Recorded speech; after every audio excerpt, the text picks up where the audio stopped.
My name is Richard B. Frank. I'm a scholar of the Asian-Pacific War. Most Americans actually learned about the attack on Pearl Harbor on their home or their car radio. But those Americans knew that a war had been going on in China since 1937. At first, Americans were indifferent to what was happening there. But the images and the stories come out of China had shocked and deeply angered the American people. By February 1940, when a Gallup poll asked them who they favored in the war, 77% favored China and only 2% favored Japan. So Americans had quite a bit of anger build up about China even before the bombs fell on Pearl Harbor. And in that interval between 1937 and 1941, China had begun to loom larger and larger, and finally in 1941 it became extremely paramount in American strategic thinking. President Franklin D. Roosevelt was asked by his ambassador in Tokyo, Joseph C. Grew, for guidance about how to deal with Japan.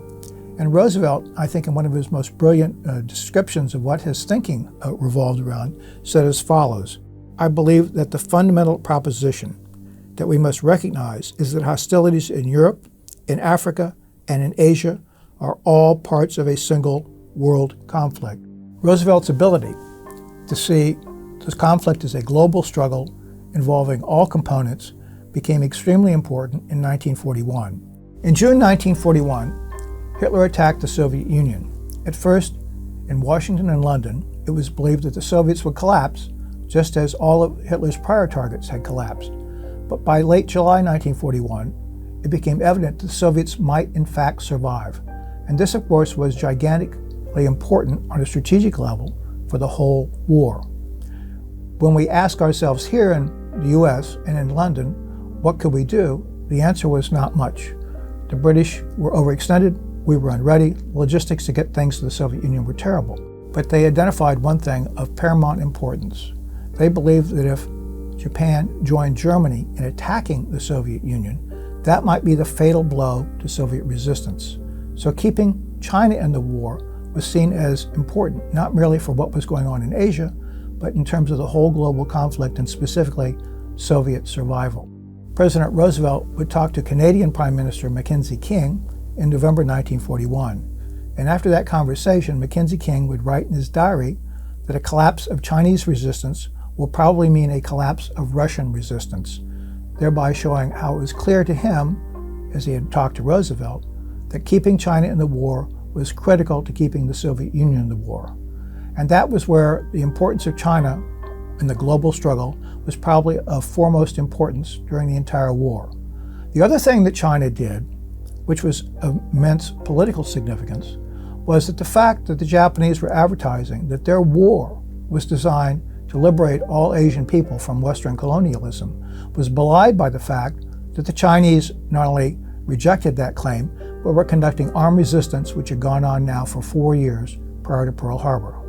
From the Japanese perspective, in 1941, the supreme strategic issue was extricating Japan from the quagmire that they were involved in the war in China, which had been going on since 1937. In terms of getting Japan out of that quagmire, however, the Japanese proposed that the U.S. do one of two things. The first of which was that they wanted the U.S. to join Japan in imposing upon China a peace settlement that would effectively validate a Japanese victory over China so the Japanese leadership could take this to the Japanese people and justify the immense sacrifices, including the deaths of about 200,000 Japanese soldiers so far in that war. The alternative proposal that the Japanese were presenting to the U.S. was that the U.S. should be obliged to abandon every single type of support to China, political, military, economic, and moral. The Japanese believed, with justification, that if China were entirely abandoned, that a Chinese defeat would soon follow. And again, this would justify Japan's war in China since 1937. When President Roosevelt and Secretary of State Hull examined those Japanese proposals, they recognized that those proposals effectively required that the U.S. abandon China. And of course, they recognized that China was critical to keeping the Soviet Union in the war. And it was obvious to them that any sort of agreement with Japan was impossible, because what the Japanese were asking us to do was effectively abandon China which might lead to the defeat of the Soviet Union. Thus, there was no basis upon which the US and Japan could reasonably have reached any agreement in the second half of 1941 before Pearl Harbor. So, in examining the role of China in the pre-Pearl Harbor period, the important thing to understand is that the road to Pearl Harbor actually led through the Soviet Union and China.